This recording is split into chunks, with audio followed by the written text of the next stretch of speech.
മനുഷ്യർക്ക് നടപ്പല്ലാത്ത പരീക്ഷ നിങ്ങൾക്ക് നേരിട്ടിട്ടില്ല. ദൈവം വിശ്വസ്തൻ. നിങ്ങൾക്ക് കഴിയുന്നതിന് മീതെ പരീക്ഷ നേരിടുവാൻ സമ്മതിക്കാതെ നിങ്ങൾക്ക് സഹിക്കാൻ കഴിയേണ്ടതിന് അവൻ പരീക്ഷയോടുകൂടെ ഒരു പോക്കുവഴിയും ഉണ്ടാക്കും. ദൈവത്തിൻ്റെ മാറ്റമില്ലാത്ത വചനം ശ്രദ്ധിക്കുന്ന പ്രിയപ്പെട്ടവരെ, നമ്മുടെ ദൈവം നമ്മുടെ പ്രകൃതി അറിയുന്ന ദൈവമാണ്. എത്രത്തോളം നിങ്ങൾക്ക് സഹിക്കാൻ കഴിയുമെന്ന് ദൈവത്തിനറിയാം. എത്രത്തോളം നിങ്ങൾ പിടിച്ചു നിൽക്കുമെന്ന് ദൈവത്തിനറിയാം.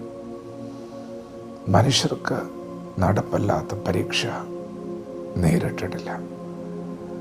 ദൈവത്തിനറിയാം നിങ്ങൾക്ക് എത്രത്തോളം പിടിച്ചു നിൽക്കാൻ കഴിയുമെന്ന്. നമ്മുടെ കർത്താവായ യേശു പാപമൊഴിയ സർവ്വത്തിലും നമുക്ക് തുല്യമായി പരീക്ഷിക്കപ്പെട്ടവനാണ്. പാപഭാരം ചുമന്നവനാണ്, നിന്ദാഭാരം ചുമന്നവനാണ്, കുരിശ് ചുമന്നവനാണ്. നമ്മെപ്പോലെ മനുഷ്യ വേഷത്തിൽ വന്നവനാണ്.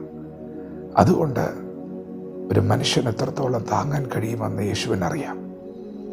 യേശു നമ്മെക്കാളും വലിയ ഭാരം ചുമന്ന ദൈവമാണ്. പ്രിയപ്പെട്ടവരെ, ദൈവം വിശ്വസ്തനാണ്. നിങ്ങളെ ദൈവം കൈവിട്ട് കളയില്ല. നിങ്ങളെ ദൈവം ഉപേക്ഷിക്കുകയില്ല. നിങ്ങൾക്ക് സഹിക്കാൻ കഴിയുന്നില്ലെന്ന് കാണുമ്പോൾ ദൈവം നിങ്ങൾക്ക് വേണ്ടി ഒരു വാതിൽ തുറക്കും. എല്ലാ ഭാരവും ഇറക്കി വെച്ച് സന്തോഷത്തോടെ ദൈവത്തെ സ്തുതിക്കത്തക്കവണ്ണം ഒരു കരുതൽ നിങ്ങളുടെ ജീവിതത്തിൽ വെളിപ്പെട്ടു വരും. വിശാലമായൊരു വാതിൽ. നീ തകർന്ന് പോകുമെന്ന് നോക്കി നിൽക്കുന്ന നിന്റെ പ്രിയപ്പെട്ടവരുടെ നടുവിൽ, നിന്റെ സമൂഹത്തിൻ്റെ നടുവിൽ ഒന്നും അവസാനിച്ചിട്ടില്ല എന്ന് ദേശം അറിയത്തക്കവണ്ണം ദൈവം ഒരു വാതിൽ തുറക്കും. ഒരു വിശാല വാതിൽ. പകയ്ക്കുന്നവർ കണ്ട് ലജ്ജിക്കേണ്ടതിന് നന്മയ്ക്കായവരുടെ ആൾ ദൈവം ചെയ്യും. വിശ്വസിക്കുക, ദൈവം തന്നെ ഒരു നാൾ തള്ളിക്കളയില്ല.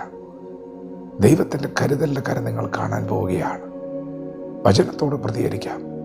ദൈവം നമ്മെ ഓരോരുത്തരെയും പകൽ അനുഗ്രഹിക്കുമാറാകട്ടെ. ആമേൻ.